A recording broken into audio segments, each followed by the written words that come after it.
Dans les chapitres précédents, nous avons étudié les membres des groupes ayant accès au site uniquement par l'intermédiaire du formulaire de connexion. C'est-à-dire que tous les membres des groupes auteurs, rédacteurs et validateurs pouvaient gérer des articles, mais uniquement par l'intermédiaire de la connexion au site.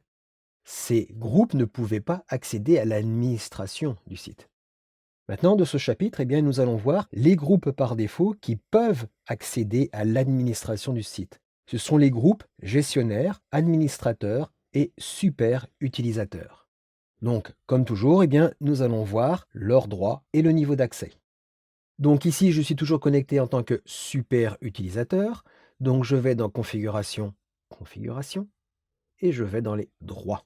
Et je vais voir les droits des gestionnaires. Donc ici, voilà, on a entre guillemets un peu plus de vert par rapport à ce qui existait précédemment. Donc ils peuvent toujours se connecter au site, ils peuvent toujours créer du contenu, supprimer du contenu, modifier le statut et modifier leurs propres éléments. Là, il n'y a pas de souci. Mais ce qu'on a en plus ici, c'est le droit de connexion à l'administration. Donc les membres du groupe gestionnaire pourront se connecter à l'interface d'administration. Et ils pourront aussi y accéder même si le site est hors ligne. Au niveau des administrateurs, ça va être exactement la même chose, sauf qu'ils vont avoir en plus comme droit le droit accès à l'administration. Cela va leur permettre de gérer certains paramètres du site en ayant accès à certains éléments de menu, dans les différents menus naturellement de l'administration.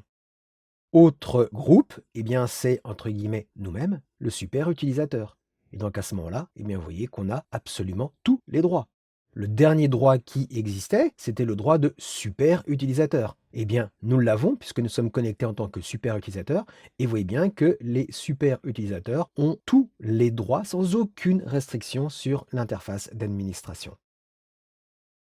Maintenant, au niveau des niveaux d'accès, menu utilisateur, niveau d'accès. Dans le niveau accès spécial, nous avons bien le gestionnaire et, par héritage, l'administrateur. Enfin, le dernier niveau d'accès, accès super utilisateur, il n'y a que le super utilisateur. Donc voilà les droits sur les différents groupes et les niveaux d'accès.